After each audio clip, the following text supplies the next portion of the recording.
Catherine le matin. Voici le Doc Mayou. Doc, bon matin. Écoute, Sylvain, Raphaël, Claude, bravo Sylvain pour ton éditorial, c'est complète. T'as sorti la totale, bravo à Guy Morin pour son courage. Et vogue la galère. J'ai goût de vous dire, Doc, hier, j'ai eu ma première expérience comme chroniqueur à la télévision à RDI. Et un de nos deux sujets, et vous comprenez qu'à la Société d'État, allait dire qu'on est en défaveur du registre québécois des armes à feu. J'ai pas trouvé ça facile parce que je me suis dit, je vais me faire ramasser là. J'avais Francine Pelletier face à moi, qui est une militante féministe, et je l'ai dit. J'ai dit exactement ce que je viens de dire. On a suffisamment de contrôle, selon moi, pour les armes à feu, sans en ajouter.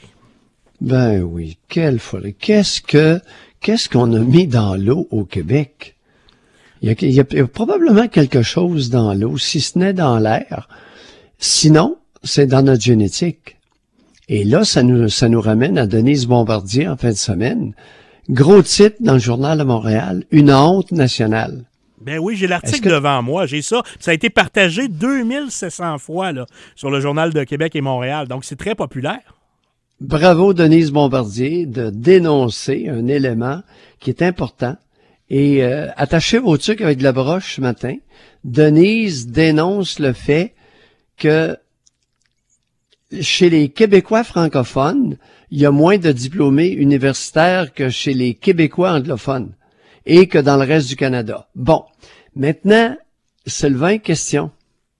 Est-ce que Québécois francophone est synonyme de Canadien français?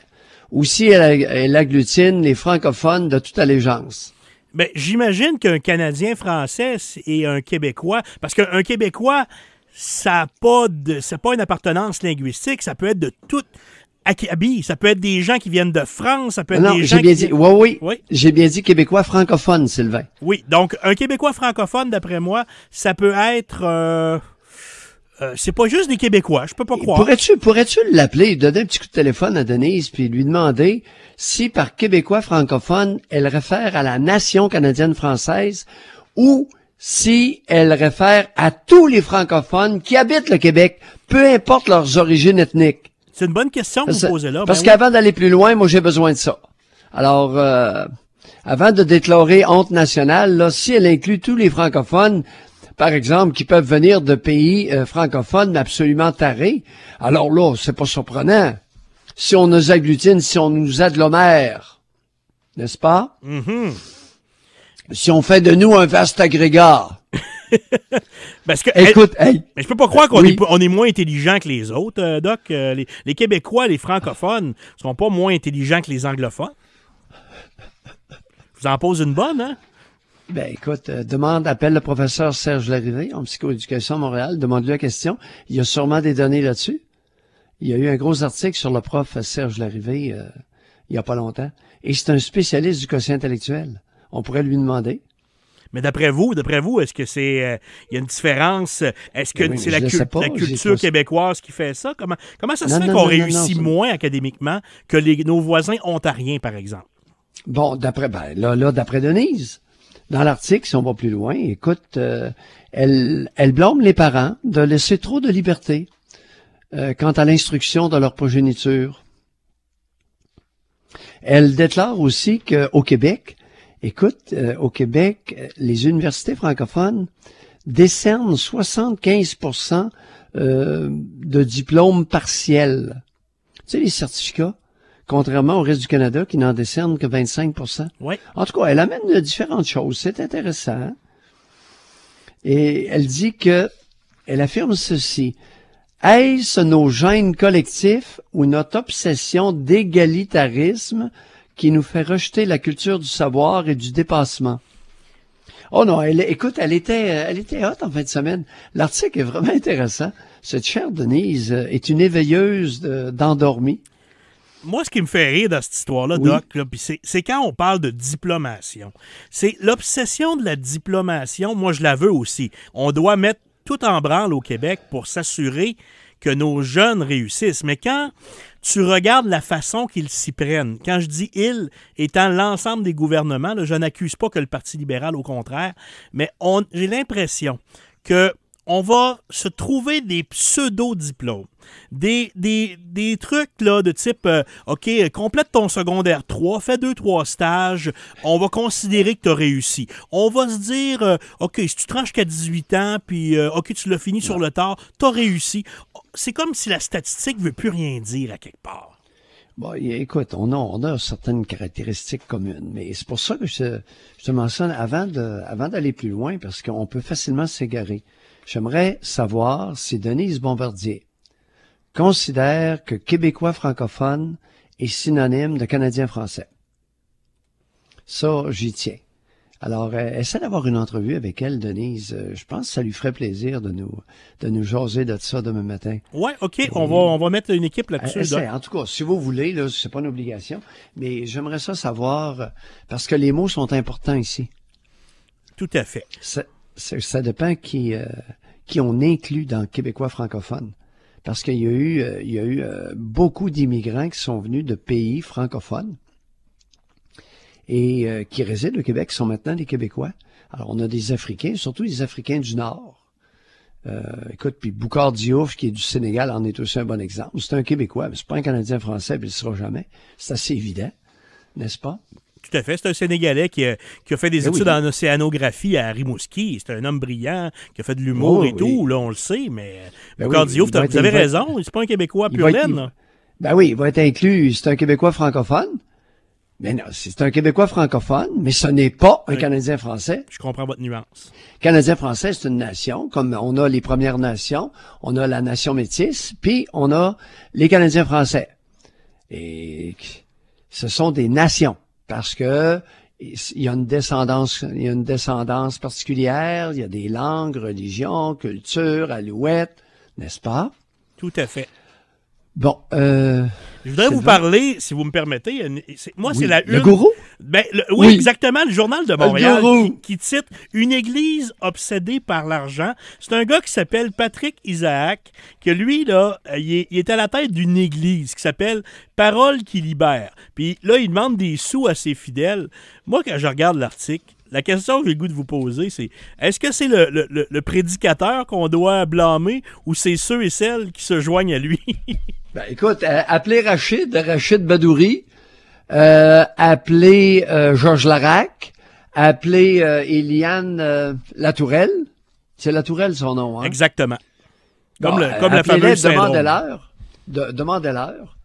Ce serait intéressant. Le gros Georges, j'aime ça être interviewé. Alors, puis Rachid Badouri, ben, il aime ça faire le comique. Appelez-les.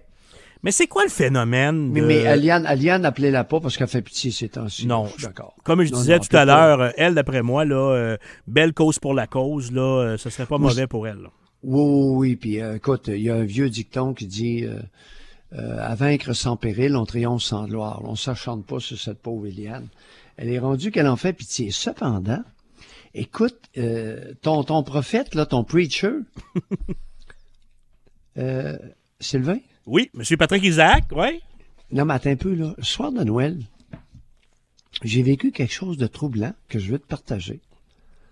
Je suis allé écouter la musique de Noël à la basilique de Trois-Rivières, au Cap, la basilique du Cap. Et peux-tu croire que la messe de 10h30 était célébrée par un Noir haïtien? Je vous crois 100%. Lors du décès de mon grand-père au territoire, dans le coin de Sainte-Anne-des-Monts, il y avait le curé qui était là, c'était un jeune homme, je vous dirais maximum 35 ans, là. Il nous provenait d'un pays d'Amérique latine. On se fait, je vous dirais, évangéliser par des étrangers.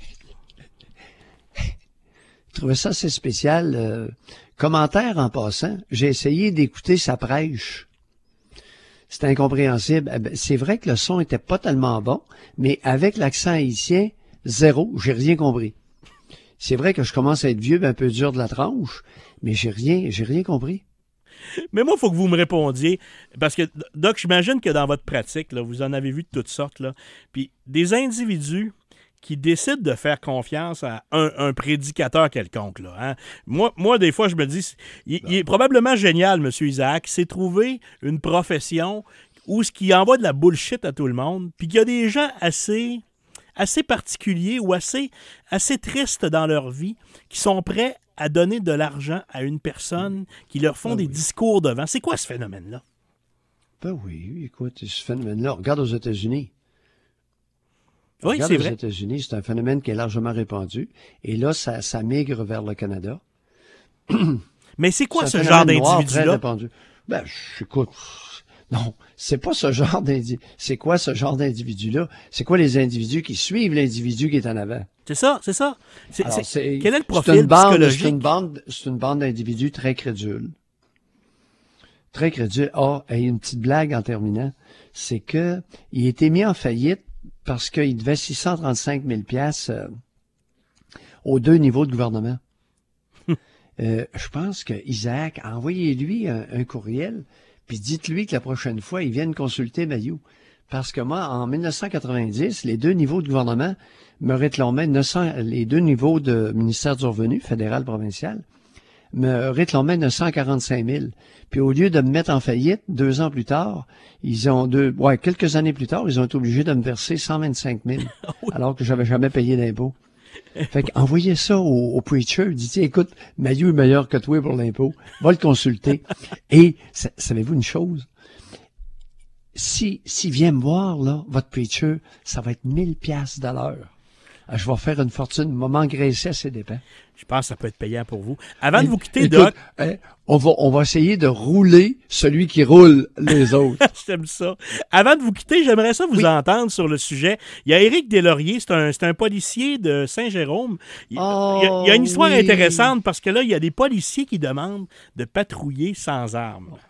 Oh, écoute, l'histoire n'est pas terminée. C'est un policier de Saint-Jérôme, 21 ans d'expérience, qui un soir se retrouve sur un stationnement de Polyvalente avec un auto volé pas trop loin de lui, quelqu'un au volant et qui rince le moteur. Sort son gun, 2 coups, paf, paf, tue le conducteur. Tabarouette, il était vite sa gâchette? Il était vite puis il était précis, 21 ans d'expérience, savait tirer du gun.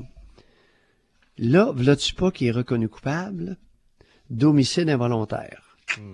Il fait face à 4 ans de prison. Maintenant, ce qui est juteux dans l'histoire, en plus, c'est que la juge, Joëlle Leroy, en 2012, alors qu'elle était avocate, avait déclaré péremptoirement, du haut de son grand savoir et de ses talons hauts, ceci. Ça fait, je ne sais pas combien de personnes qui se font assassiner en fait par des policiers, a dit Joëlle Leroy en 2012, et c'est elle qui est maintenant la juge dans la cause de ce policier-là. Et boy, elle a un billet évident dès le départ. Un billet? C'est un mot assez faible, j'en conviens. C'est incroyable. J'espère qu'on va demander la récusation. Est-ce que c'est le bon terme? Je crois que oui. Ça a été fait. Nadine Touma, l'avocate de Deslauriers, a demandé à la juge de se récuser et la juge a refusé. Oh boy!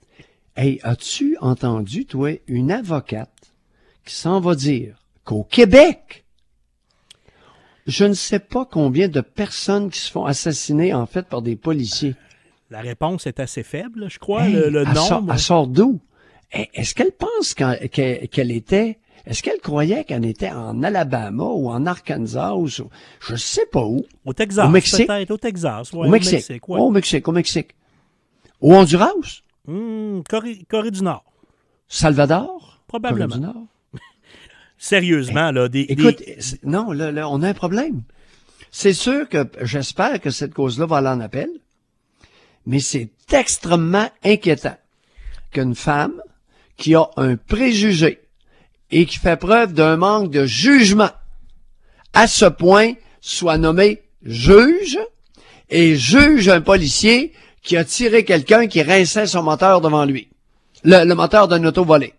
Ça, on est d'accord que ça prend un on a un problème, là. Mais a un problème de société. ça prend un juste milieu, Doc, entre, mettons, le travail correct d'un policier, c'est correct de pouvoir réévaluer, mais de l'autre côté, la pression qu'on met sur les policiers depuis quelques années, les fameuses manifestations contre la brutalité policière, alors que c'est les manifestants eux-mêmes qui font énormément de violence durant cette manifestation-là, on dirait que les policiers ont plus le droit de faire leur travail, ont plus le droit d'exercer leur métier. Ils sont à risque. Il y a des risques pour leur propre vie quotidiennement. Ça arrive régulièrement qu'il y a des dangers associés à leur travail.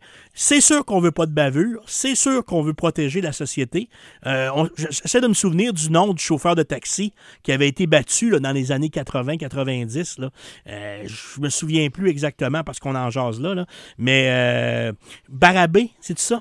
J'y vais de mémoire, Barabé. Oui. Il y a eu des cas. Un malade psychiatrique. Oui.